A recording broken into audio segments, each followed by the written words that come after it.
I made up my mind that day. I was going to make my childhood sweetheart my wife. Both our families were thrilled beyond words. Everyone was certain I'd turn out to be a hopeless romantic. Then a legendary goddess emerged in our world. But she became the one who clung to me like a shadow.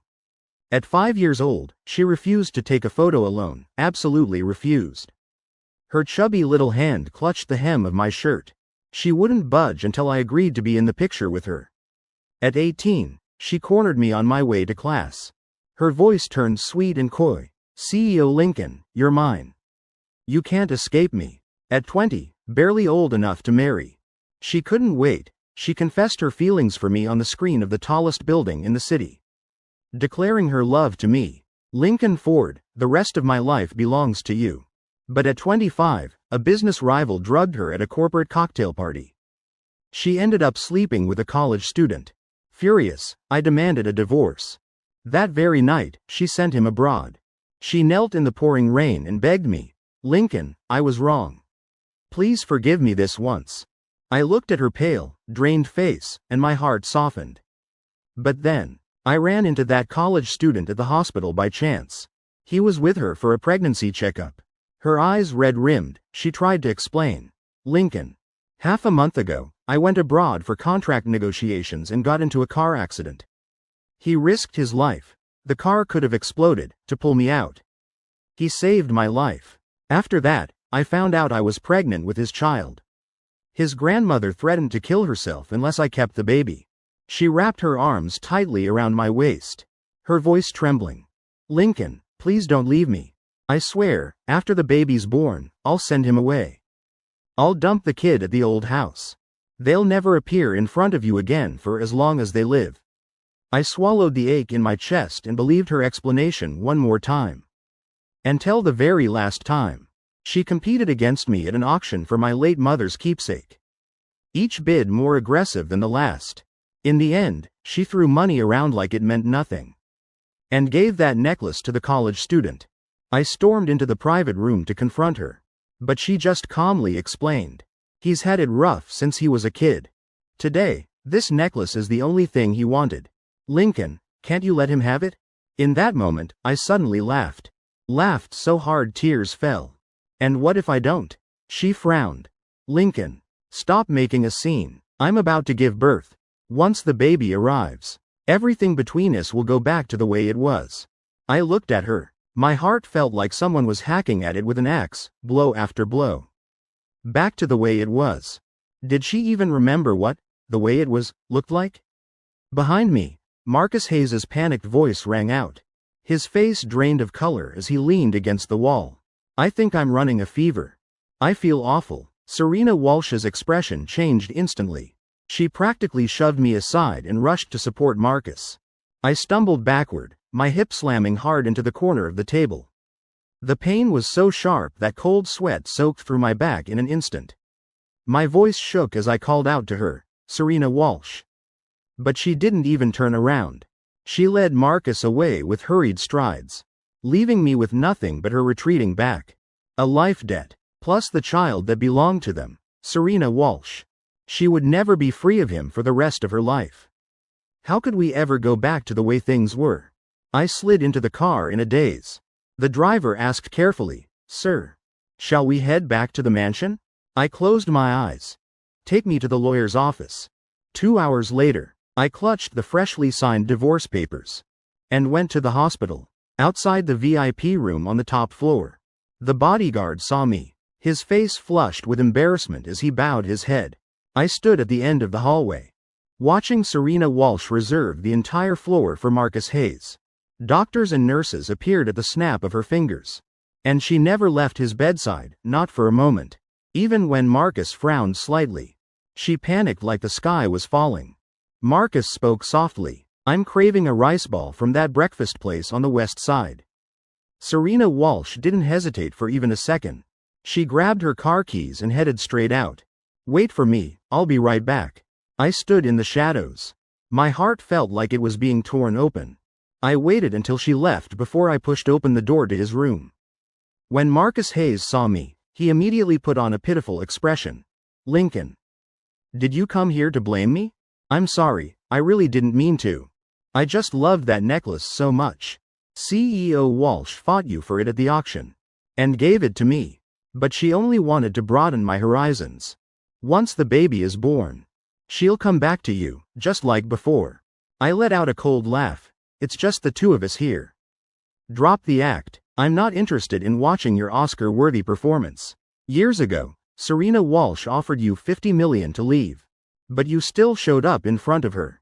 And you got her pregnant on top of that. I know exactly what you want.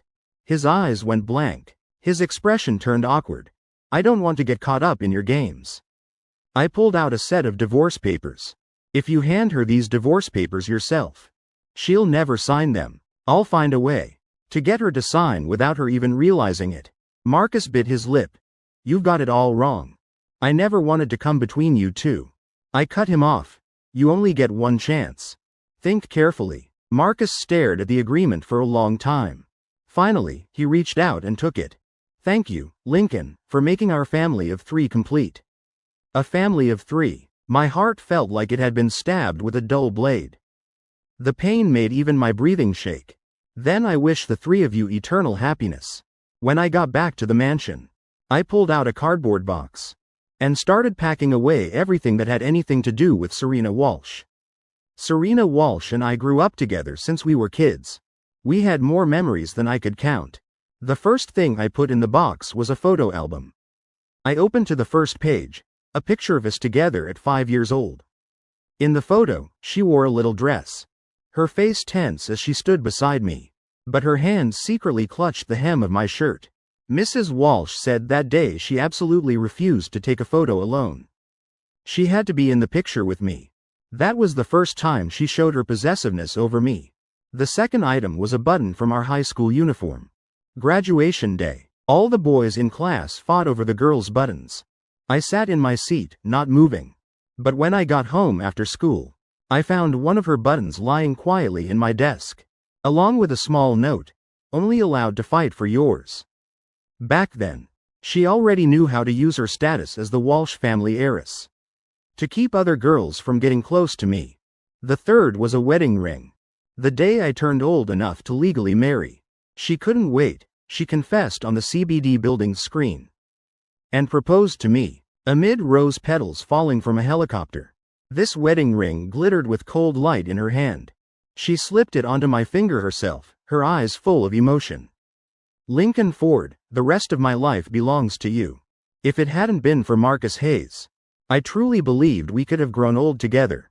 I let out a mocking laugh. I threw all of these things into the cardboard box, then tossed the whole thing into the trash. The next morning, I was woken by sounds from downstairs. As soon as I stepped out, I saw it. Servants carrying bag after bag into the living room. Luxury goods. Marcus Hayes stood awkwardly in the foyer, shaking his head. CEO Walsh. This is too expensive. I never wanted any of this. Serena Walsh looked at him tenderly. Be good now. I already bought them, so just accept them. You've had it hard since you were little. The moment she finished speaking, she noticed me. Her expression shifted immediately, and she quickly said, Lincoln, I'm sorry. This time I only bought gifts for Marcus. Whatever you want, I'll buy it for you next time. Before I could say anything, Marcus Hayes spoke up softly. CEO Walsh. I already prepared something for Lincoln. The gift he wants most. With that, he walked toward me and handed me a document folder. I opened it and discovered inside were divorce papers already signed. I stared at the signed divorce papers. My heart felt like it was being squeezed by an invisible hand. Marcus Hayes had finally done it. From now on, the 3 of them could live happily together. And starting today, I would live only for myself. Until this day, Serena Walsh had promised to take me horseback riding to relax. I didn't want to seem unusual, so I had no choice but to let her make the arrangements. I'd just finished changing and was about to head out, when Marcus Hayes quietly appeared at the door. CEO Walsh, Lincoln, are you two going horseback riding? I'm so jealous, I've never been horseback riding before. Can I come along? His eyes were full of hope as he looked at Serena Walsh. Serena Walsh frowned seriously. No. Today I promised Lincoln we'd have time just the 2 of us. Marcus Hayes bit his lower lip. But I really want to go. These past few days I've been so busy taking care of you. It's been so long since I had my own life. His voice grew quieter and quieter, carrying a hint of pleading. I didn't want to hear anymore. I turned and headed straight for the door. As I walked out, I heard Serena Walsh's compromising sigh behind me. Fine, but you have to listen to me the whole time. At the riding club, I silently walked to the stable and chose a gentle horse. I expertly fastened the saddle. These skills were all taught to me by Serena Walsh herself. Yet the woman who once taught me to ride now had eyes only for another man. She helped him put on his protective gear, adjusted his saddle with her own hands, terrified he might feel even the slightest discomfort. Throughout the entire ride, she held Marcus Hayes's hand tightly, never once letting go, not even for a moment, until the phone in her bag rang. She pulled it out, glanced at it, and frowned slightly. Marcus Hayes immediately spoke up understandingly. CEO Walsh, go ahead and take care of your business. I've already learned. I can manage on my own now. Serena Walsh looked uncertain. She confirmed multiple times that he was sitting securely. Only then did she turn and step aside to answer the call. I brought my horse to a stop at the edge, and quietly watched the scene unfold. The sunlight stretched out Serena Walsh's shadow as she spoke on the phone. She had the habit of tapping the back of her phone lightly with her index finger. This small gesture was more familiar to me than anything. Marcus Hayes suddenly rode closer, a smile on his face. Lincoln, what do you think would happen if two horses crashed into each other? I've never seen it before. Before I could answer him, he suddenly spurred his horse hard, and the two horses collided instantly. The horses panicked and simultaneously reared up on their hind legs. I gripped the reins tightly, but I still couldn't control his horse. It completely lost its mind and bolted straight toward the fence. Out of the corner of my eye, I saw Marcus Hayes accidentally let go. His whole body fell from the horse's back. Marcus, Serena Walsh practically lunged forward. She caught him before he hit the ground. At the same time, a large herd of panicked horses broke through the fence and stampeded toward me. I screamed as I was thrown around, Serena Walsh, help me. But my voice was drowned out by the chaotic thunder of hooves. I watched her help the unconscious Marcus Hayes to his feet. Without even turning back, she ran straight out of the grounds. The horses kicked up dust that blinded my eyes. I felt the reins slip from my palm. My whole body was thrown into the air. I hit the ground hard. A sharp pain shot through my ribs, but none of it compared to the feeling of my heart being torn apart. I curled up on the sandy ground, listening to the hoofbeats growing closer and closer. Slowly, I closed my eyes. I woke to a piercing pain. When I opened my eyes, I found myself in the hospital. I tilted my head slightly and saw Serena Walsh sitting beside the bed. Faint shadows darkened the skin beneath her eyes. Lincoln, you're awake. She immediately spoke softly. Her voice carried relief. Are you uncomfortable anywhere? I opened my mouth. My throat was so dry I couldn't make a sound. Serena Walsh suddenly spoke up, her tone urgent. Marcus got hurt by accident. He has a bleeding disorder. Right now the bleeding won't stop. The hospital blood bank doesn't have enough. My heart sank bit by bit. You're the only one with a compatible blood type. Serena Walsh grabbed my hand. Lincoln, can you donate some blood for him? Absurd. Completely absurd. I yanked my hand back forcefully, pulling at the wound on my ribs. The pain made me gasp sharply. She left me to be trampled by horses, without a single word of explanation. And the first thing she said was to tell me to drag my battered body to save Marcus Hayes. I won't go. Serena Walsh's brow furrowed tightly. For the sake of our future together, can't you just be patient and bear with this? Just this once. He's been innocent from start to finish. Nobody wants to end up with a child out of nowhere. My whole body went cold. I stared into Serena Walsh's eyes, wanting to find even a trace of regret or pain there. But the eyes I'd loved for 20 years only held worry and urgency. The nurse at the door spoke quietly, reminding her, CEO Walsh, Lincoln's condition isn't very good. Serena Walsh immediately stood up, practically forcing me to my feet. Lincoln, Please, I'm begging you. I was led to the blood donation room. The moment the needle pierced my vein, the pain took my breath away. The nurse asked in confusion, "Does it hurt that much?"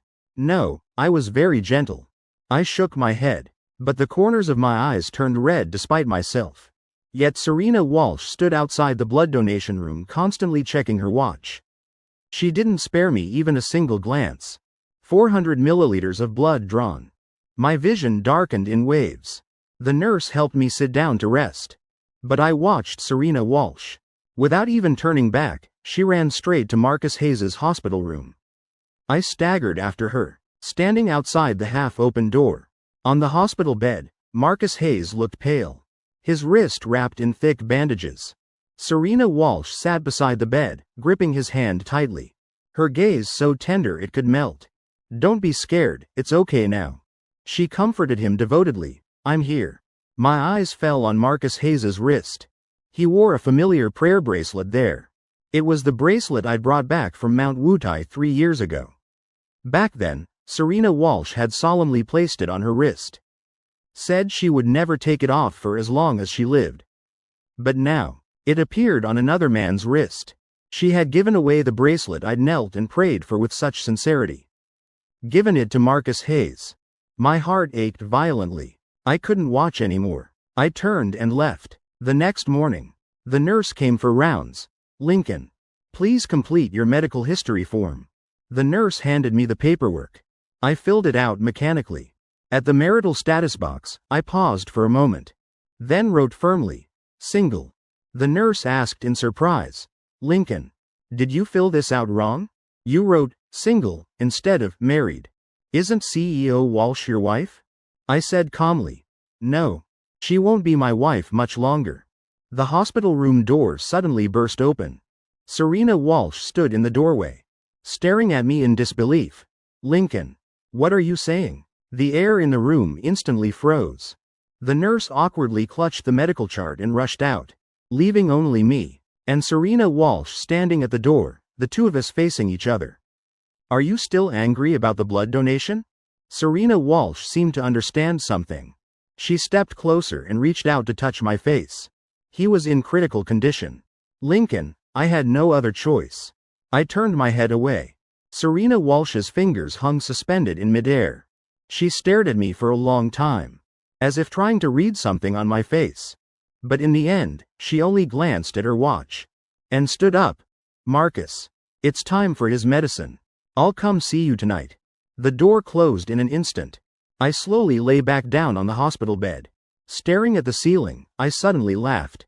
Serena Walsh left and didn't return for 5 whole days.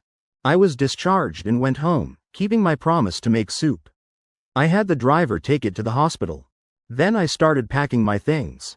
My passport, a few sets of clothes I usually wore. On the nightstand sat a photo of us together.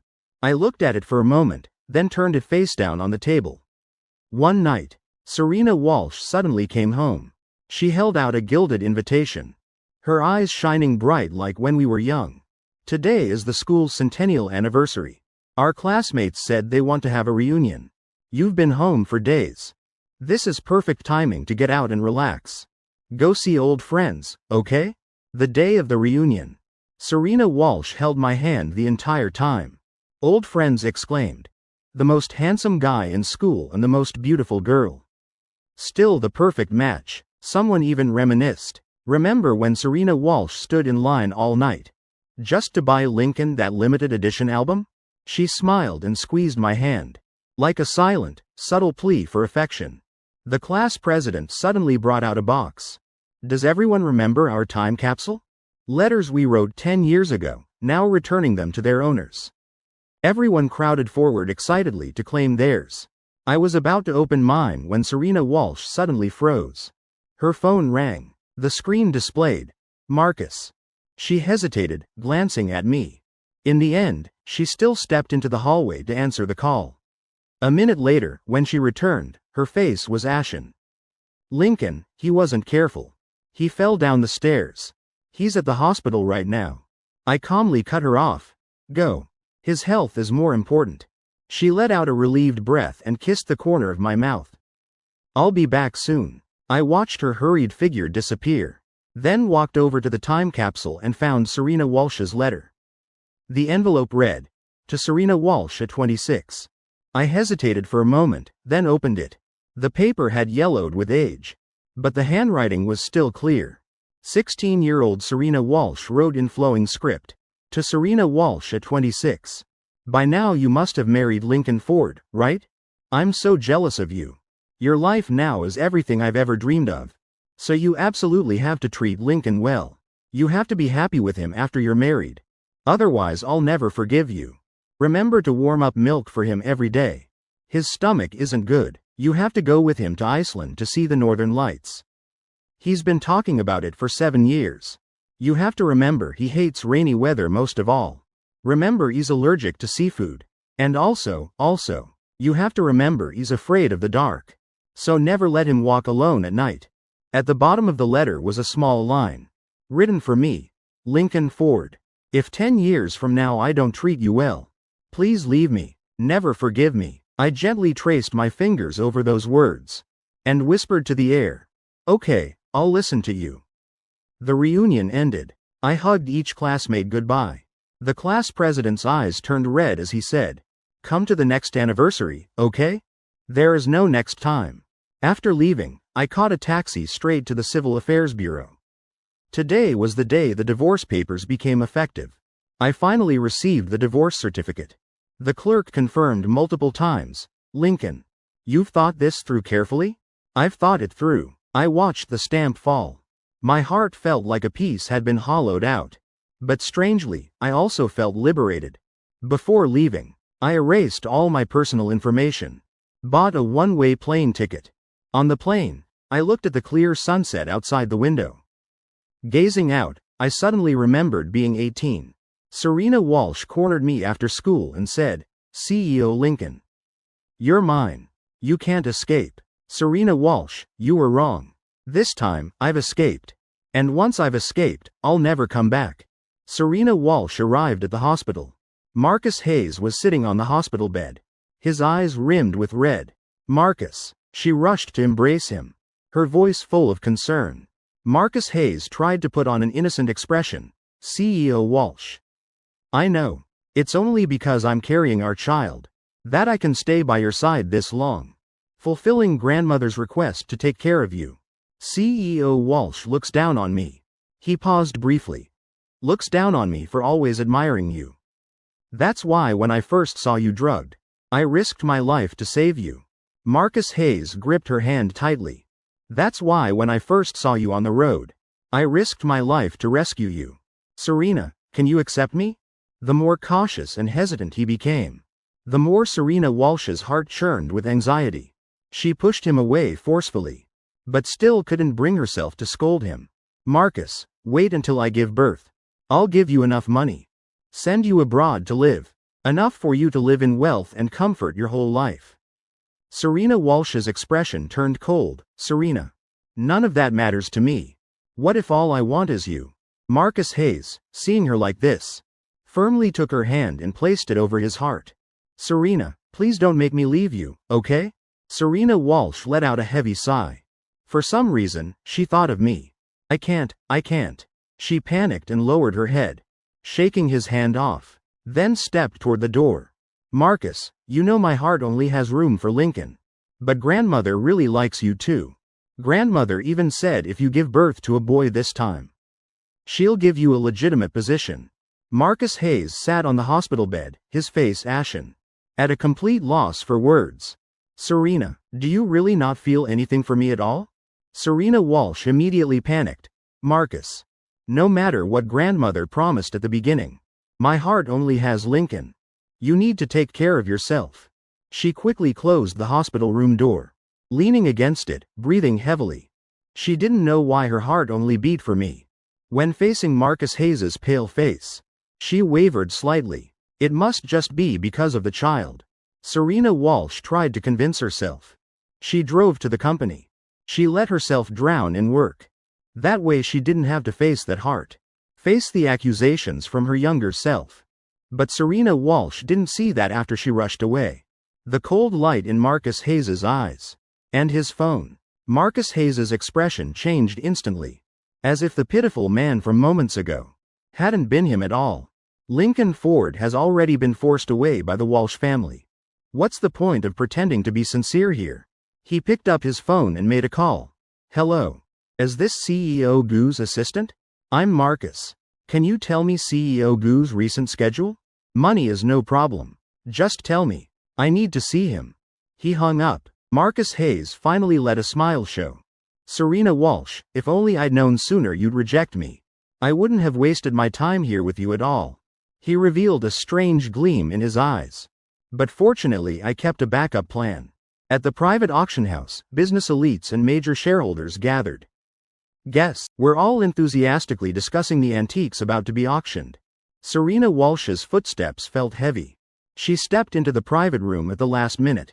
Old Mrs. Walsh quickly grabbed her hand and pressed her to sit beside her. Serena, why are you so late? Serena Walsh frowned, her tone heavy with exhaustion. Grandmother, there was an emergency at the company. Old Mrs. Walsh was immediately full of sympathy. Serena dear, company matters. You can leave them to others. Right now you only need to focus on one thing.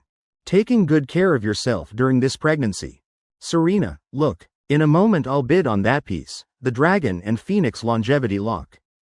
I'll give it to my grandchild. Grandsons and granddaughters are both precious. Serena Walsh lowered her head to look at the antique catalog. A brief smile crossed her lips. Then, as if thinking of something, she said with a smile, you went to so much trouble. The baby will definitely love it. Marcus is still the best. Just one night and he got me pregnant. Old Mrs. Walsh was overjoyed. Not like that other one, couldn't even give us a single child. And he broke our family's jade heirloom too. A man like that, we're better off without him. She let out a cold snort, continuing to complain. If you hadn't liked him at the start, do you think their marriage would have even happened? The moment anything related to me was mentioned, Serena Walsh's heart suddenly ached. Hollowed out. Grandmother, Lincoln didn't mean to. We hid it from everyone before. Old Mrs. Walsh snorted coldly. He was spoiled rotten by you. Stubbornly refusing to have children. And such a hot temper too. Never considers the situation. The more old Mrs. Walsh spoke, the angrier she became. She slammed the antique catalog. Marcus is still better. Serena Walsh could only smile beside her, waiting for the Dragon and Phoenix longevity lock to be auctioned. The Dragon and Phoenix longevity lock, rumored to be from the Qing dynasty, crafted by imperial artisans during the Qianlong era. Dragons soaring, phoenixes graceful, intertwined together, lifelike and vivid, a rare treasure, hard to find. Starting bid of 5 million yuan. As soon as old Mrs. Walsh saw it, she wanted to raise her paddle. Serena Walsh gently patted her hand. Grandmother, you already said you'd give it to your grandchild. I'll definitely win it. She clapped once and went straight to the maximum bid. The other side had already bid the maximum. The auctioneer's gavel fell. Congratulations to the guest over there.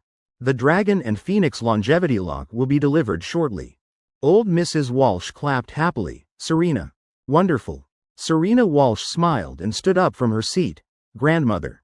The auction's finished. I'm heading back to the office. Old Mrs. Walsh smiled and nodded, affectionately pinching her palm. Serena. You need to rest more. If something happens to you, what would I do? Don't worry, grandmother. I know what I'm doing. She pushed open the door, raised her wrist to check her watch, and kept sighing. Then her lips curved into a smile.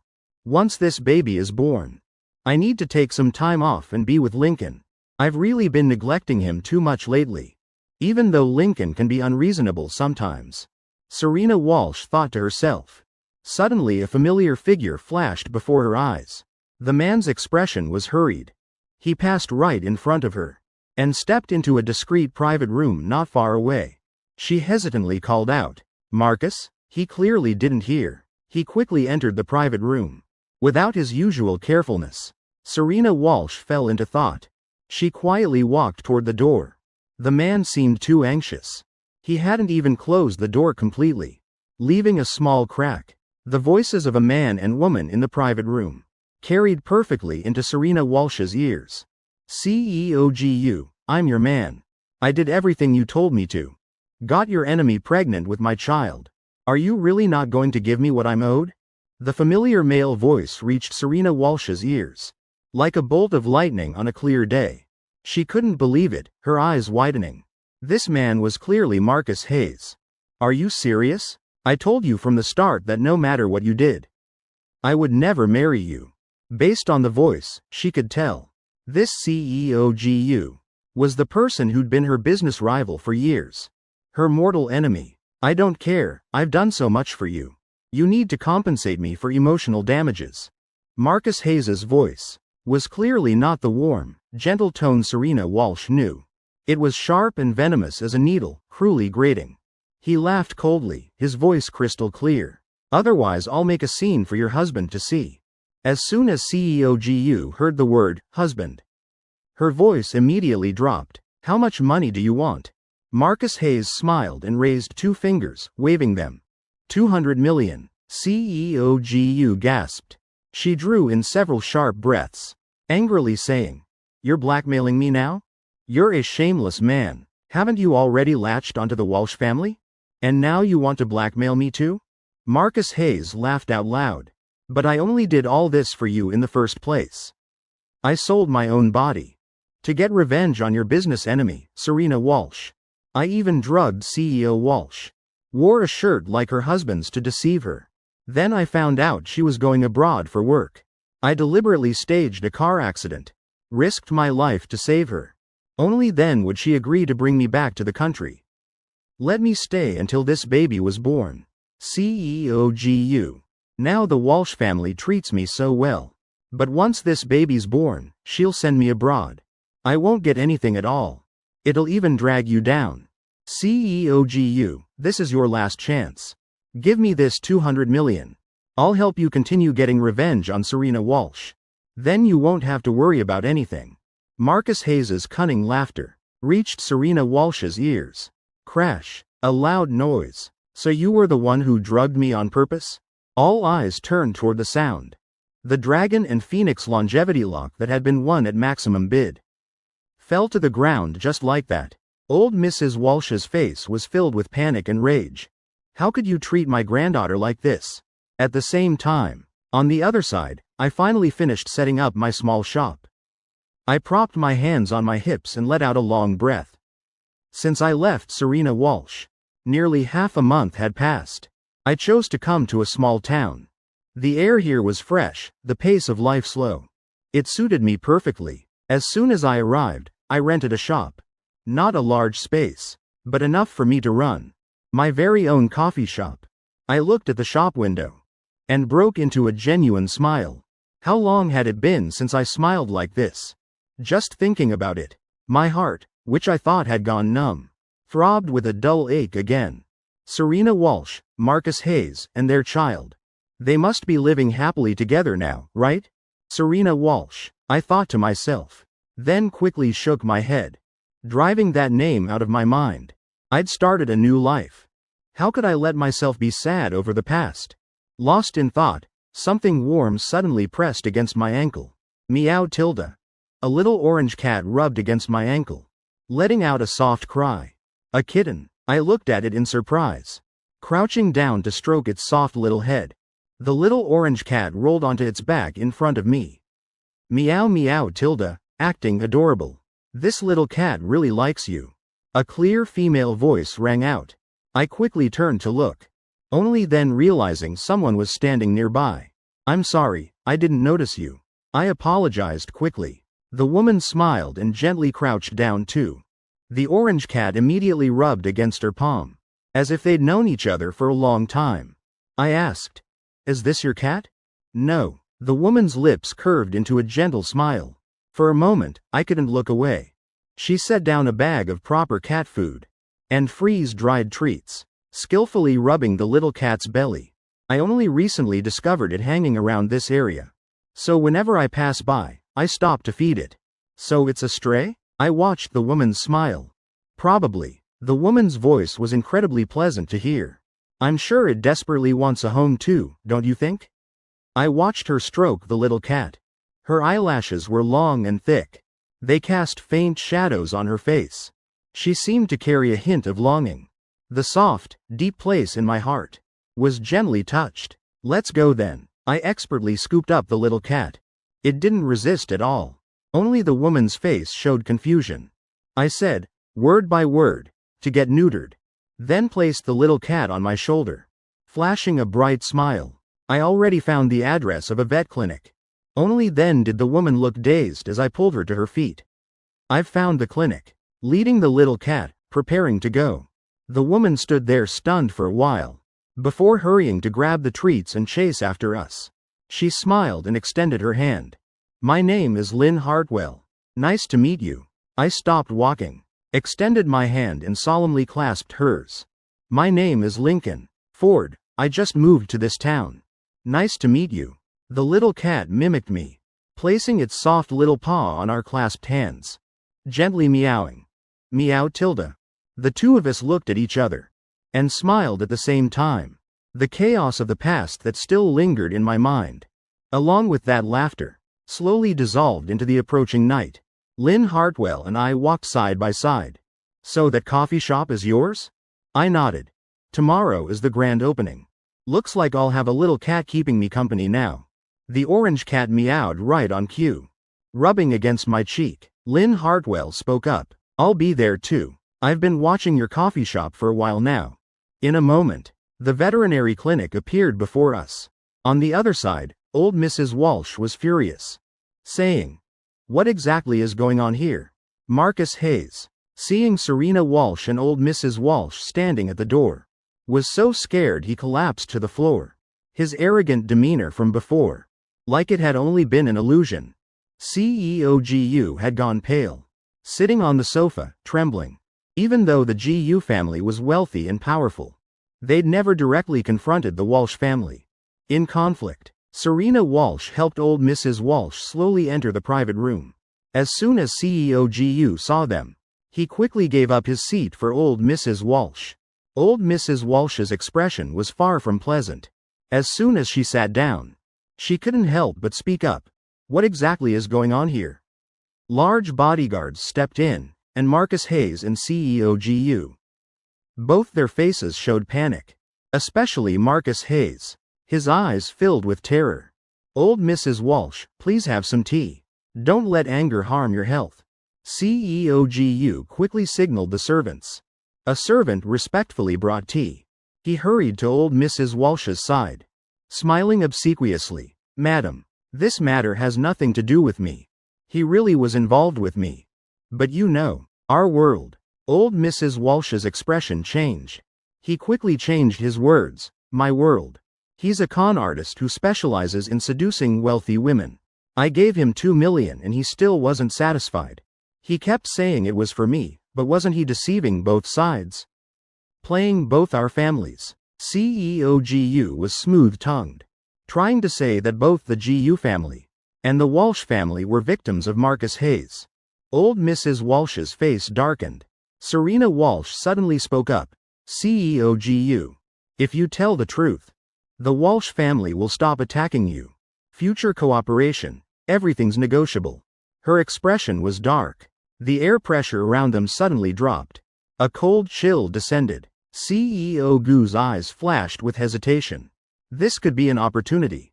He cleared his throat, his wrinkled face breaking into a deceitful smile. This man is a college student I met at a bar. I thought he was attractive, so I kept him. Look at my age. My children are all married. How could I dare actually give him status? Everyone in our circles knows we're enemies. Who would have thought this wretch would use my name to drug you? CEO Gu's expression immediately turned cold, looking at Marcus Hayes with utter contempt. He got you pregnant to blackmail me, forcing me to give him status. How could I agree to that? That day at the cocktail party, I had someone give him a bank card. I thought that would be the end of it. Who would have thought? He wouldn't give up and drugged CEO Walsh. Lied to you that he was innocent. As soon as old Mrs. Walsh heard this, she shot to her feet, furiously saying, "Such an evil man. Making my beloved granddaughter suffer such injustice." CEO GU kept nodding. Madam, please don't let anger harm your health. This evil man's child, even if it belongs to the Walsh family, Can't be kept. Look how young he is, yet so scheming. Even I was dizzy from his lies. CEOGU continued. He asked me for money 3 times. The second time I told him to bring proof. Who would have thought he'd threaten me that if I didn't pay, he'd tell you that night. The drug came from me. Old Mrs. Walsh stood frozen in place. Her whole body like someone had pressed pause. After a long while, she finally sat down slowly, clutching her chest. Our Walsh family was deceived so thoroughly by someone like him. Serena Walsh quickly called the bodyguards to escort the old lady to the hospital. After the 3 of them left, only then did she gradually relax, her eyes cold, staring at the trembling Marcus Hayes. As soon as Marcus Hayes saw her, he finally came to his senses, quickly dropping to his knees to beg for mercy. It's not like that. This man made everything up to deceive you. CEOGU cut in coldly. Either way, that's what happened. Just investigate and you'll know. Whether I lied to CEO Walsh or not, investigate and it'll be clear. Serena Walsh's expression was ice cold, looking at him with meaningful eyes. She slowly spoke. Investigate. As soon as CEOGU heard this, he quickly waved to summon 2 servants. CEOGU ordered, take this wretch to the basement. CEO Walsh and I will interrogate him personally. Marcus Hayes cried out. No, Serena. Believe me, don't believe him, okay? It's not like that. It's all fake. That night I really didn't know anything. Dragged by his feet by the servants. When passing by Serena Walsh, he grabbed her ankle tightly. Serena, don't you believe me? Weren't you looking forward to it too? Our child? Marcus Hayes lifted his head. 2 teardrops still clinging to his cheeks.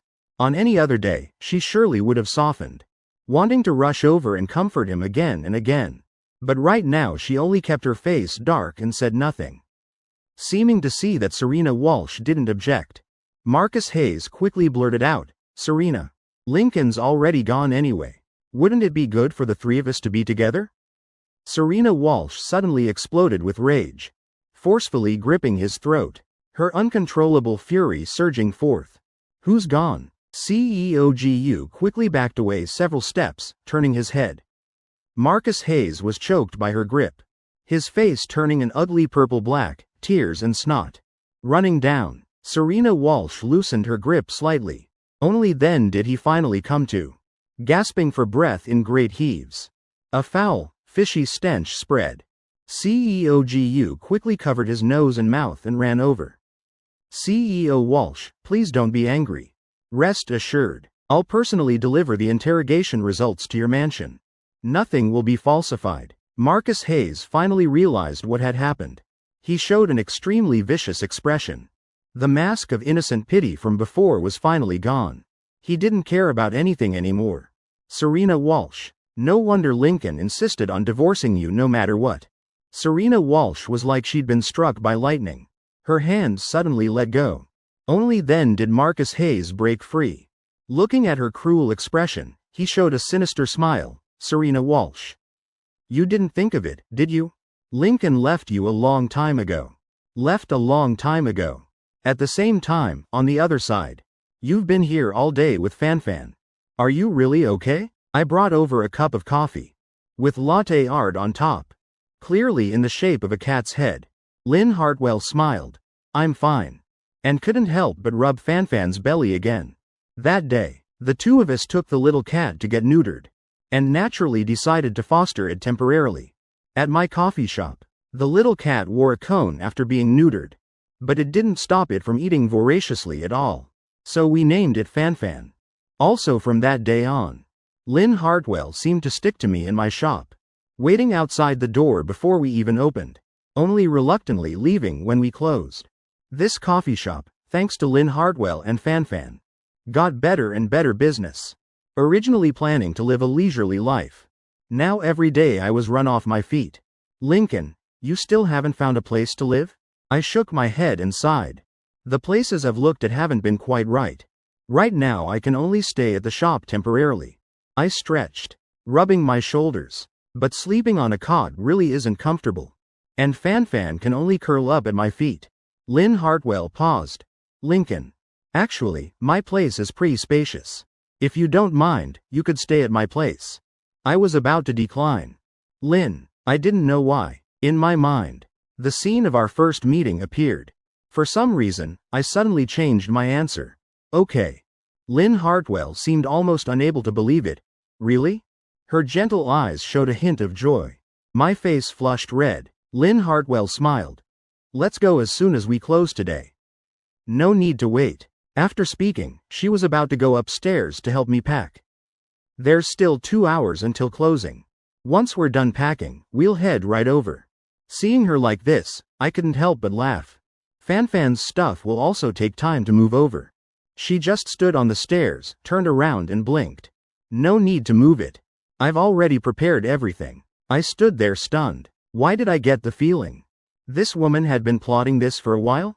At the same time, at the Walsh mansion, CEO GU carefully and respectfully presented Serena Walsh and old Mrs. Walsh with an interrogation report and video.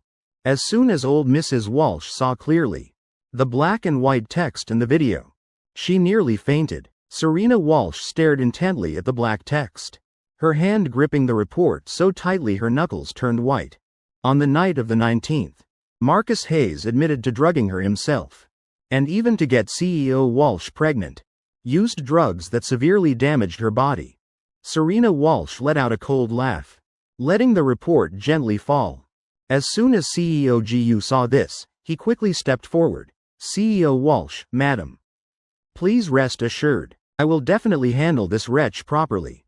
Absolutely won't let him have anything to do with the Walsh family again. Serena Walsh's lips curved into a smile. Her bloodshot eyes filled with murderous intent.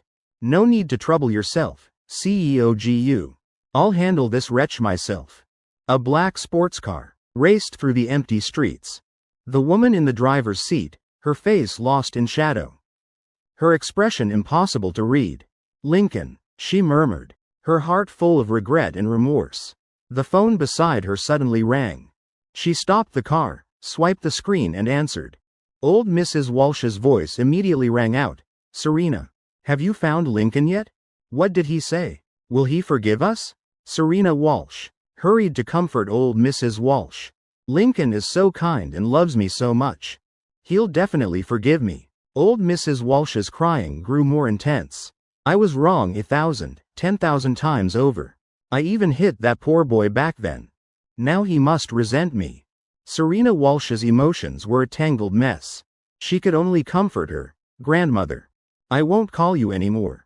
Please rest first. For the first time, she directly hung up, shutting out old Mrs. Walsh's crying. Lincoln, you won't blame me, will you? Serena Walsh's recent actions played over and over in her mind. She couldn't help but slap herself. Serena Walsh, you were so dizzy from that man's lies. You ignored the person you love most. Looking up at the mansion before her. Inside was completely dark. I must have been asleep for a long time. Serena Walsh got out of the car, standing at the door for a long time, not daring to enter. Who would have thought the once commanding CEO Walsh of the business world could be this flustered? Lincoln, you won't blame me. You'll understand me, won't you? She murmured, but still couldn't help thinking of those 2 sentences Marcus Hayes said. The panic in Serena Walsh's heart grew larger. Lincoln loves me so much. He'll definitely forgive me. Her voice grew quieter and quieter. Even she herself couldn't help but doubt. After making so many mistakes, would I really still forgive her?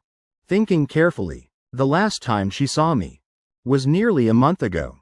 She'd been constantly by Marcus Hayes's side, but never once thought about her lover waiting for her alone at home. Until today when she accidentally discovered the truth. Only then did she wake up and realize what she'd done. How long had it been since she walked beside the person she loved? Serena Walsh's heart ached violently. Lincoln, I'll make it up to you. She pushed open the door, but her heart immediately plummeted into an abyss, because the house was completely empty. Only the heavy smell of dust and thick mustiness, telling her no one had been here in a very long time. Serena Walsh panicked. She quickly turned on the lights, only to see the entire house covered in a thin layer of dust. Lincoln, Only then did she truly panic. Because she knew I had a bit of a cleanliness obsession. Would never tolerate the house being this dirty and messy. She was like someone possessed. Pushing open every door in the house. Pulling out every drawer. What started as searching for a person became searching for belongings. Serena Walsh collapsed to her knees in despair. Lincoln. You really left? You don't want me anymore? She searched every corner. For anything related to me. She couldn't find even a single item. She felt completely drained. Becoming a hollow shell in the night. When she wandered into the bedroom. And opened the nightstand drawer. She discovered. Inside lay a craft paper envelope, quiet and still. Serena Walsh's eyes lit up. Lincoln, you're still willing to give me a chance after all. She held onto that last shred of hope. And opened the craft envelope. But when she saw the gold lettering clearly, tears poured out endlessly. Divorce papers. Serena Walsh's hands trembled. She grabbed her phone and called me. Sorry. The number you have dialed is not in service. Please try again later. The robotic female voice repeated over and over. Serena Walsh refused to surrender. Calling again and again. She knelt on the floor in anguish. The red divorce papers lying beside her. Silent tears falling. Serena Walsh heavily called her assistant. Find Lincoln's whereabouts for me. The assistant woke from sleep. And answered alertly. I'll contact people to search immediately. Hanging up. Only then did Serena Walsh pick up the divorce papers. She looked at the slightly youthful solo photo on it. Remembering the vows she'd once made to me. Every promise. I absolutely have to treat Lincoln well. Have to cherish him to my very bones. Otherwise I'll never forgive myself. Lincoln, I've failed you. If it were the Serena Walsh from back then, she'd definitely want to beat down this pathetic woman to the ground. And kill her. And all of this was because Serena Walsh's face showed a pale, dark smile. Her eyes overflowing with coldness. Marcus Hayes, I won't let you get away with this. At the same time, I watched Fanfan knock over a paint bucket. And quickly scooped up the mischievous cat. Loosening my grip into a fist. Gently tapping its little head. You're interrupting a great artist at work. Fanfan meowed indignantly. Meow tilde. The two of us just kept arguing like that. Lynn Hartwell stopped painting and looked at me. Her eyes brimming with tenderness. The once silent and empty studio became lively. I set the cat outside the studio door and breathed a sigh of relief. Quickly crouching down. To clean up the paint tubes the cat had scattered. Lynn Hartwell crouched down in front of me. Let me, and helped clean up too. Suddenly both our hands reached for the same paint tube. I quickly pulled my hand back. But unexpectedly, that soft hand pressed down on mine. From years of painting, Lynn Hartwell's fingertips had a thin layer of calluses pressing against my wrist. The sensation was so clear. I immediately stammered. Lynn, about to pull my hand away. Who would have thought she'd suddenly use force? Her fingers forcefully threading through mine. Interlacing all 10 fingers with mine. She suddenly pulled me into an embrace. The paint tubes we just cleaned up clattered again. Scattering and clattering to the floor. Our chests pressed together. Our hearts pressed together. Both clearly feeling each other's burning heartbeat. Lynn, what are you doing? Lincoln, my feelings. Do you still not understand them? Lynn Hartwell gently nuzzled against my chest. Like a cat leaving her scent. Don't tell me you're divorced again. She suddenly gathered all her courage and sat on my lap. Strands of hair brushed past my ear. Making me tingle. When you first moved in, you said it so many times. Did you want me to give up? Lynn Hartwell suddenly bit down lightly, as if sulking. On my shoulder. You knew perfectly well I wouldn't give up. You're attracted to me too, aren't you? I bit my lip. Lynn. Feelings aren't a joke. I've been hurt before, and that's how I learned that lesson. I don't want to hurt you either. She answered immediately. You won't. You won't hurt me. Lynn Hartwell suddenly let go of me. Those sincere eyes fell directly into mine. CEO Lincoln, can you really not accept me? Some people say they'll take in a stray cat. But when the little cat actually shows up at their door, they won't take it in. For a moment, I actually seemed to see on her head. 2 pointed ears sprouting, now drooping sadly. Some people barge in uninvited. But then leave without a word. Lynn Hartwell's voice was full of grievance. Her hands slowly releasing.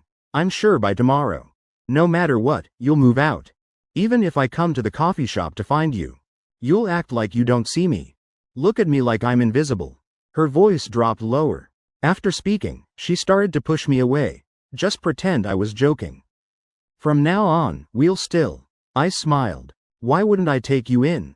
I will. Lynn Hartwell looked dazed. She saw me smile brightly and grip her hand tightly. Like comforting a kitten, gently stroking her back. Since you've shown up at my door, I can't exactly go back on my word. Lynn Hartwell gazed intently at me. And took the initiative to kiss my lips. Lips and teeth mingling, she murmured intoxicated. So you won't abandon this kitten? Or take back that home? I breathed heavily, kissing back. Never. Teeth grazing lips, like leaving my own mark. At the same time at the Walsh mansion, Marcus Hayes was kneeling on the floor. Both cheeks swollen and covered in fresh blood. 2 bodyguards were striking again and again at his already swollen face. Without any pause. Old Mrs. Walsh still wasn't satisfied, angrily shouting. Dared to deceive me, deceive our Walsh family. Serena Walsh walked heavily into the house. As soon as old Mrs. Walsh saw her, she quickly stood up and came forward. Serena, where's Lincoln? Has Lincoln forgiven you yet? She only saw her dark expression. Shaking her head. What do we do? Lincoln must resent me now. Old Mrs. Walsh slapped Marcus Hayes. You still dared to scheme against our Walsh family. Serena Walsh coldly watched Marcus Hayes lying on the ground crying. Thinking of the assistant's call earlier, CEO Walsh. We couldn't find any trace of Lincoln. He's erased all his information. Serena Walsh, furious and hateful. Someone. Break his legs for me. Marcus Hayes couldn't believe it, looking up. Serena. Don't. How will I live after this? Serena Walsh only looked down at him. The old affection gone. Don't you love acting, love deceiving people? CEOGU has spoken. This professional con artist is ours to handle. She coldly ordered. Drag him down. Show him what hell on earth means. The pain in her heart had long gone numb. Now she could only try to find me. And beg for forgiveness. Everything I asked you to investigate earlier. It's all been thoroughly checked. The videos are all on this USB drive. The assistant extended a hand. In the palm was a USB drive gleaming coldly. Serena Walsh's fingers trembled, gently taking the USB drive, plugging it into her computer. In her heart, she already had a premonition. Thinking carefully, I fundamentally wasn't the type of person who could bear to hurt others. But she had to watch it all with her own eyes. Only that would be proper punishment for her. Serena Walsh suppressed her surging regret and rage, and watched everything, not missing a single second. It turned out when she lay in Marcus Hayes's arms, listening to him tell stories. Her lover in the room downstairs was burning with fever, struggling and knocking over a water glass. Blood everywhere. It turned out, when she only cared for Marcus Hayes at the riding club. Her Lincoln was right there watching. When she stepped away to take a call, he was provoked like that by Marcus Hayes. Even when the horses collided and he fell onto the sand, she didn't spare him even a single glance. Only led Marcus Hayes away, leaving the boy she once held in her heart to be trampled by horses. Nearly dying. It turned out the soup from before really had no problem. Marcus Hayes had added abortion drugs himself, hoping to make her miscarry while framing me. And she had immediately believed Marcus Hayes's words. For that unreasonable punishment, throwing the boy into a blizzard, burying him under an avalanche. What have I done? Serena Walsh clutched her head in agony. Lincoln, how could I do that to you? Losing you means losing all happiness. Her tears fell onto the back of her hand.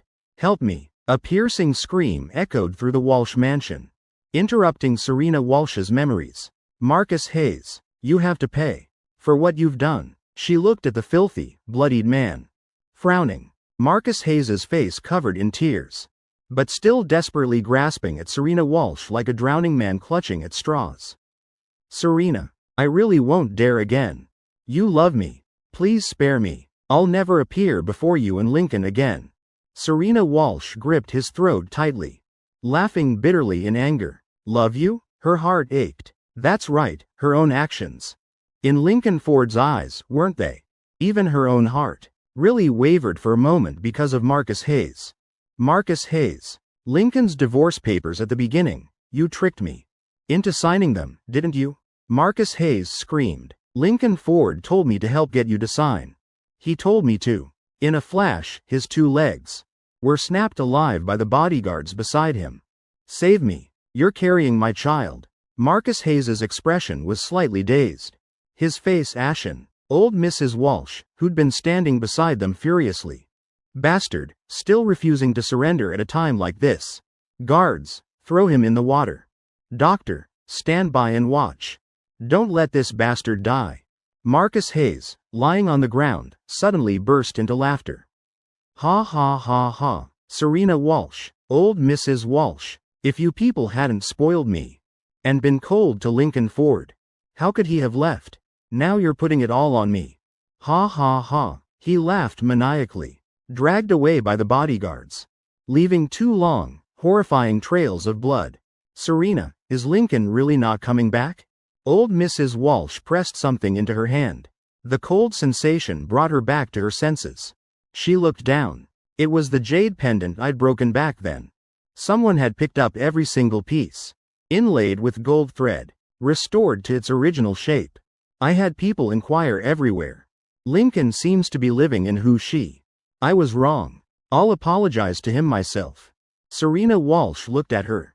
Old Mrs. Walsh, who'd always been pampered, seemed to have aged so much in just a moment. Grandmother, I will. She gripped the cold jade tightly in her palm. I'll bring Lincoln home. On the other side, Lynn Hartwell pushed a shopping cart with me through the supermarket. Lincoln, what do you want for dinner tonight? I smiled and named a few dishes. Lynn Hartwell agreed to every single one, a smile filling her eyes. She tightened her grip on our clasped hands.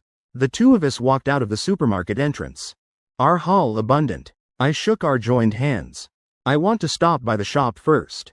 Prep the coffee beans for tomorrow. Great artist, do you want to come with me? Lynn Hartwell kissed my cheek. Of course. The sweet scene of the two of us together fell completely into someone else's eyes. Serena Walsh suddenly stepped forward, forcefully pulling me toward her. Lincoln Ford. She jealously kissed my cheek. How could you let another woman touch you? Lincoln, how could you treat me like this? Serena Walsh's eyes were bloodshot. Her heart felt like it was being cut into pieces, agonizing. Do you know how much it hurt me to see you kiss her? She clung to me like a madwoman. No matter how I struggled, she wouldn't let go. Serena Walsh kissed my lips, as if wanting to erase the mark that other woman had left. Lincoln, you're mine. You can only be mine. Lynn Hartwell stepped forward, let him go, and slapped Serena Walsh hard across the face. The pain finally made Serena Walsh reluctantly release me. I quickly broke free. Lynn Hartwell quickly pulled me protectively behind her, gripping my hand tightly. Serena Walsh wiped the blood from the corner of her mouth. Her eyes filled with red. Lincoln Ford. I quickly covered my ears, not wanting to hear a single word she said. Lincoln, please don't be like this. I've already had the abortion. I'm completely clean now. Serena Walsh saw my resistance, like a sharp sword piercing through her heart. You treating me like this is telling me to die. Lincoln, can't you just look at me once? Please. She abandoned all dignity and self-respect, humbling herself desperately to beg me. I only closed my eyes. Lynn Hartwell saw me like this, and quickly blocked me. Serena Walsh, let him go. Lynn Hartwell's usually gentle face showed coldness. Haven't you hurt him enough? What gives you the right to come looking for him? Serena Walsh didn't look at her, only stared fixedly at me behind her, her eyes full of painful bitterness. Lynn Hartwell said nothing more. She took my hand, called a taxi and pulled me into the car. Then the taxi sped away, leaving only Serena Walsh standing there. She watched the direction we left, heartbreak reaching to the heavens. So this is how much it hurt you when you watched me lead Marcus Hayes away. If only I'd known, I never would have let Marcus Hayes set foot in the Walsh house. Lincoln, are you okay? I opened my eyes. I was already lying on a soft bed, Lynn Hartwell's face full of concern. Seeing me wake, she finally breathed a sigh of relief. I rubbed my eyes. Lynn. A warm glass of water was already pressed to my lips. Don't think about those things anymore. Drink some water. I nodded and took the glass. Fan quickly rubbed against my palm. Meowing urgently, Lynn Hartwell gently touched its little head. It's been waiting there for you to wake up for so long. Then she looked at me tenderly. I made your favorite vegetable congee. Promise me you'll rest well. Absolutely, don't overthink things. I looked at her gentle eyes. My heart pounding in my chest. I already contacted the delivery person for the shop. After you finish the congee, I'll go clean up. You rest well, okay? She kissed my lips, lingering for a long time before reluctantly letting go to get the congee. Lynn Hartwell smiled and turned to go downstairs. Lincoln, look at me. Serena Walsh stood behind me, her tone full of grievance. I just opened the shop by myself, treating her like she was invisible. Lincoln, listen to me. Serena Walsh wouldn't let go, following me into the shop, watching me skillfully turn on the machine, wash the portafilter. She stood frozen. Memories she'd ignored suddenly surfaced. I want to live a comfortable, carefree life someday. The boy and she sat shoulder to shoulder under a starry sky. Lincoln, whatever life you want to live, I'll be by your side. The girl's voice still immature. That was them in high school. Serena, you won't understand. The boy just smiled, but the girl worried. Why wouldn't I understand? The boy hesitated before speaking. Serena, you're definitely going to become the Walsh heir someday. You'll have to shoulder the responsibility for the entire family. And the pressure of the business. You won't be able to avoid the pressure. You'll marry whoever benefits you most. Have lots of children. Raise them to become capable heirs. But I don't want to live like that. I want to open a little coffee shop and spend a free life with someone romantic. The girl quickly grabbed my hand. Lincoln, I won't be like that. I only want to marry you. The boy just smiled, but didn't look at her. Later, the boy gradually fell in love with her too. Changed his way of life for her. Became an exemplary homemaker. The girl also forgot the boy's dreams. And that starry sky. Serena Walsh suddenly began to cry. Tears falling onto the back of my hand. I shifted uncomfortably before speaking. Serena Walsh. We're divorced now. We have nothing to do with each other anymore. My voice was flat, as if I truly didn't care about her anymore. Lincoln, I'm sorry. I know everything now. Marcus Hayes was planted to get revenge on me. He deliberately approached me, drugged me. All the false accusations against you. I know everything now. I raised an eyebrow. Who planted him? Serena Walsh quickly explained. A mortal enemy of mine in business. Marcus Hayes was originally his kept lover. Followed him for years without any legitimate status. Abandoned by a wealthy woman. So he drugged me. Lincoln, grandmother and I have already punished him. He won't have anything to do with this anymore. I laughed mockingly. CEO Walsh. Please leave my shop. This place can't accommodate someone as distinguished as you. Serena Walsh's expression showed hurt. If past mistakes can't be compensated, then I'll win you back. We don't need the past anymore. Can't we just have a future? I said angrily. Serena Walsh. Can you stop being unreasonable? But no matter what I said, Serena Walsh wouldn't waver. She really began pursuing me again. The second day, as soon as I opened the shop, she was holding a bouquet of roses still wet with dew. Walking into the shop uninvited. Serena Walsh, my shop doesn't need these. But she just casually placed them on the coffee counter. Lincoln, I want to eat pudding made by your own hands. After speaking, she pulled out a black card. I'll buy 50 servings. I leaned against the wall with a forced smile. Sold. The third day, Serena Walsh didn't send roses. Instead, she brought a whole crew of people, carrying cardboard boxes into the shop. I quickly blocked the door. What are you doing? Serena Walsh hurried forward. Lincoln, I just want to replace your espresso machine with a better one. My face was cold. Don't need it. Take your people and leave. Just like that, time after time. Serena Walsh appeared at my shop door punctually every day, watching me open, waiting for me to close, silently staying nearby. I finally couldn't take it anymore.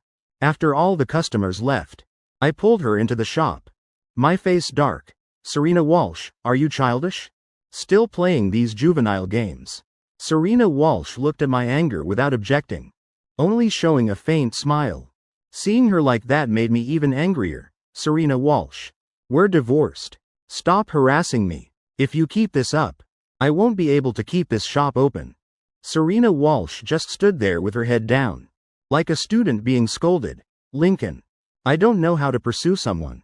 This is all I know how to do. I pursued you like this before too.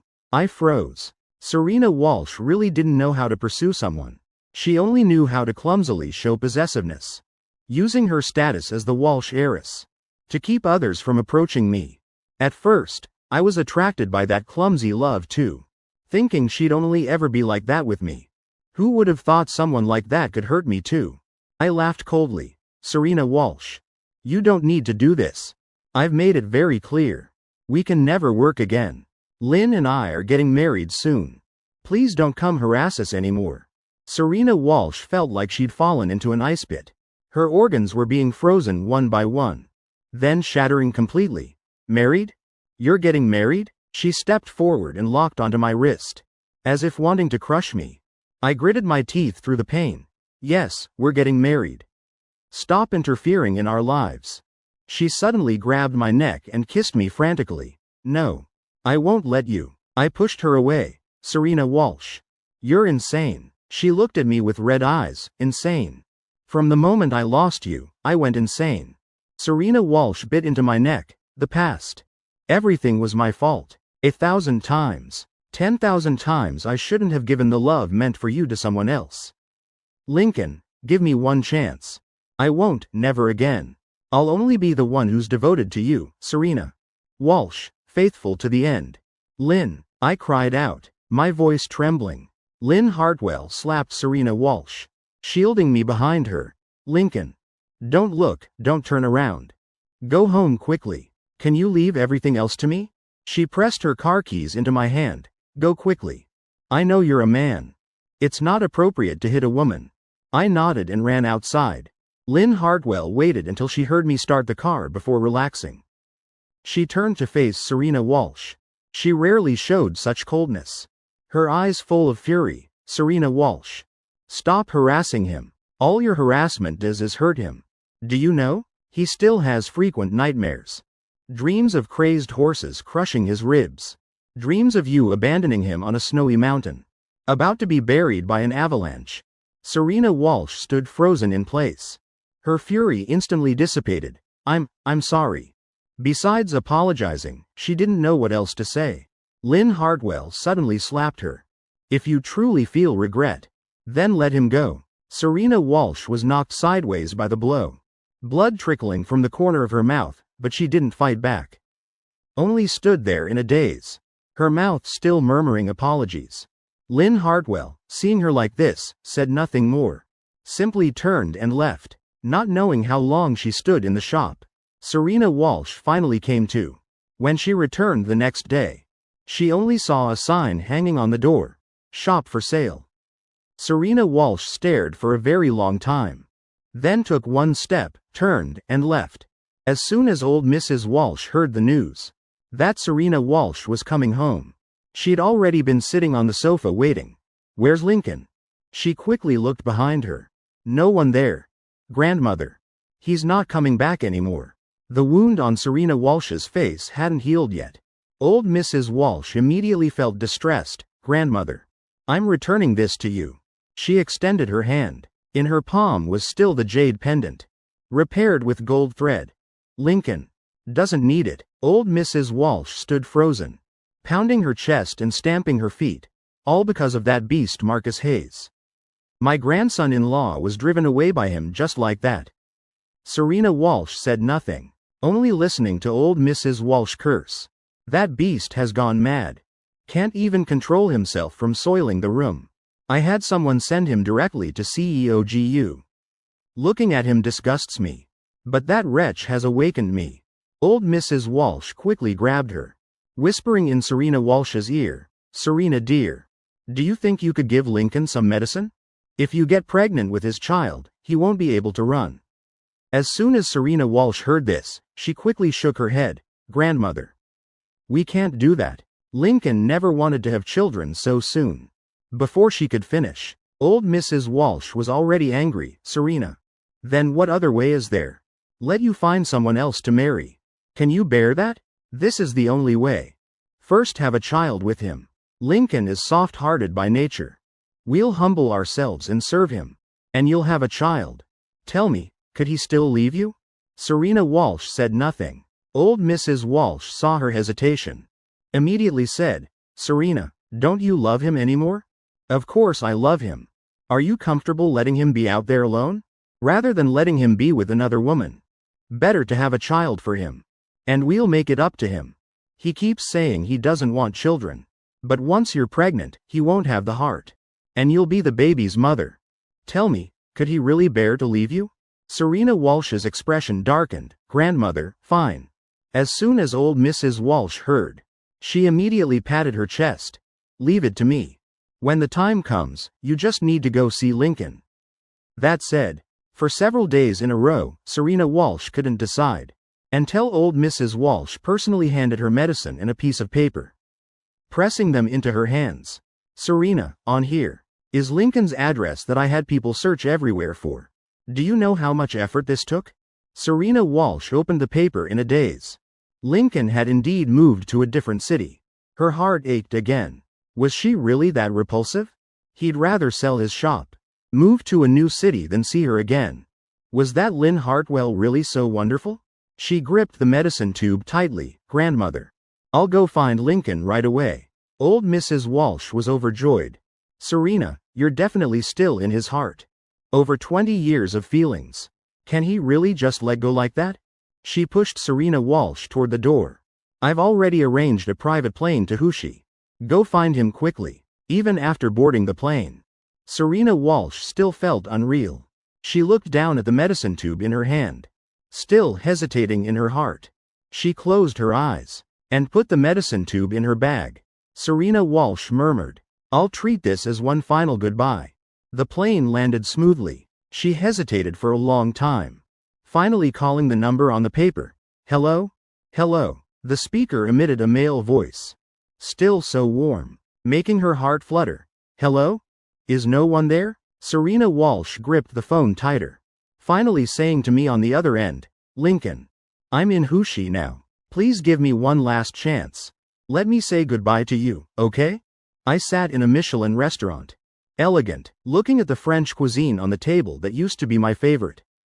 But now had no appeal at all. Serena Walsh carefully watched me. Speaking quietly. Lincoln, don't you like it? Should we change restaurants? I looked at Serena Walsh coldly. No need. If you have something to say, say it. After this, we make a clean break.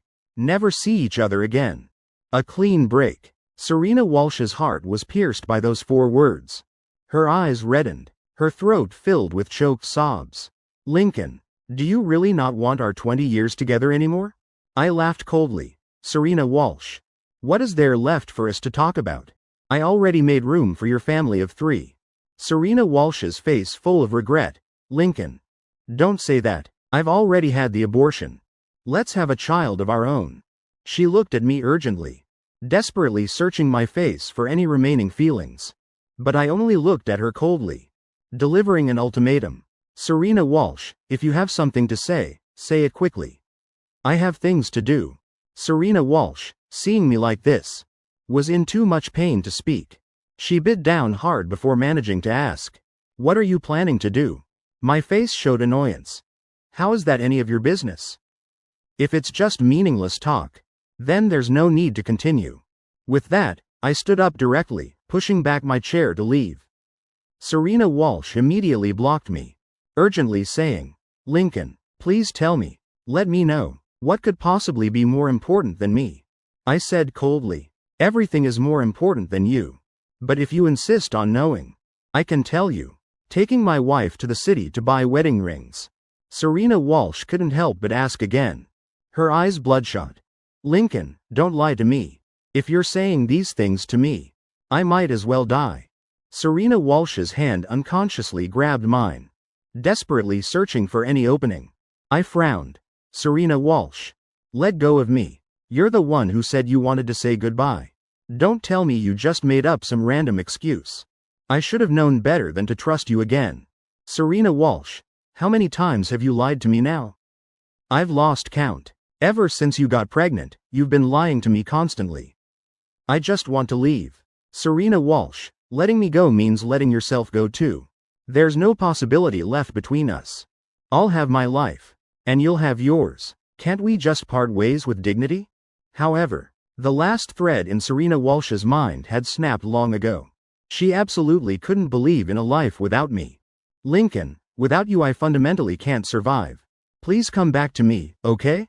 I shook her hand off. Serena Walsh, have you thought about it? Marrying you in the first place was compromising myself. I only wanted to live a free, comfortable life. For you, I gave up everything. Put on a mask. To be that understanding, dutiful house husband. And what about you? Not only did you not understand me, you had a child with another man. Without a second thought, expected me to endure it all. Even had the nerve to say you had your struggles. What struggles did you have? Seeming thirsty from talking, I grabbed the untouched glass of water on the table and drank it all down. Lincoln, don't drink that. Serena Walsh's eyes widened as she watched me finish the water. Her finger frozen in midair, motionless. I looked at the glass suspiciously. What? Is there something wrong with this water? Quick, Lincoln, get in the car. I'll take you to the hospital. She didn't care about anything anymore. After speaking, she pulled me running out of the restaurant. I tried to shake off her hand. What are you doing? But I only felt a nameless heat suddenly rising through my body. Serena Walsh quickly shoved me into the car. What's happening? I lay in the back seat. The enclosed car filled with a cold fragrance, which now seemed to transform into an extreme stimulant. Uncontrollable sounds escaped. Serena Walsh's heart filled with regret. She'd arrived early. Possessed by something, she'd put the drug in the water. At this moment, old Mrs. Walsh's words seemed to echo in her ears again. And I seemed to have lost my reason. Only moving closer to her relentlessly. She gritted her teeth. Lincoln, do you know who I am? Seeing my disheveled clothes, unable to suppress the surging emotions anymore. Do you know? It broke my heart to see you with another woman. It hurt so much. She gently kissed the corner of my throat, her shoulder threading through my fingers. Did she kiss you here? Does she know where you like to be kissed most? Making the air between them even hotter. I bit my lip. I'm Serena Walsh, kissing my lips, then asking in an intoxicated whisper. Who am I? Unexpectedly, even though I'd lost reason under the drug's effect, I suddenly pushed her away. You're not Lynn. Who are you? Serena Walsh immediately released me, her eyes still holding traces of intimacy. Lincoln, do you really not recognize me? I'm Serena. I'm Serena Walsh, the one you loved most. I murmured. Serena Walsh doesn't know Lynn? Where's my Lynn? Serena Walsh stood frozen there. She finally understood what heartbreak felt like. If before she could still deceive herself, tell herself I was just temporarily angry, deliberately provoking her, that I couldn't possibly stop loving her to love someone else. However, the situation before her clearly told her I hadn't been important to her heart for a long time. The person I loved most clearly wasn't her anymore. Serena Walsh smiled bitterly and sat back in the driver's seat. Lincoln, I hurt you so badly before. How dare I hurt you again now? Serena Walsh looked in the rearview mirror at the man she loved most deeply. She knew this time was truly goodbye. Lincoln, as long as you're happy. It doesn't matter if the person beside you isn't me. The car started, quickly driving toward the hospital. Lincoln, if 10 years from now I don't treat you well, please leave me. Never forgive me. For some reason, she suddenly remembered this line. 16-year-old Serena Walsh had once, stroke by stroke, solemnly written in a letter to herself. If that version of her had known that 26-year-old Serena Walsh would, because of an outsider, torment me to this extent, even drug me, desperately trying to steal my life away, she would definitely kill her present self. The corners of her eyes filled with tears. Lincoln, promise me, never forgive me. Serena Walsh brought me to the emergency room while the drug took effect. Then she used her phone to call Lynn Hartwell. watching Lynn Hartwell's figure running frantically over. She finally left. One last lingering look at me as she said goodbye. Later, I stood on a mountaintop, my bangs drenched with sweat. Lynn, I love the ocean here so much. Lynn Hartwell smiled at me. Taking the mountain bike I handed her, I hugged her and pointed at the sketchbook.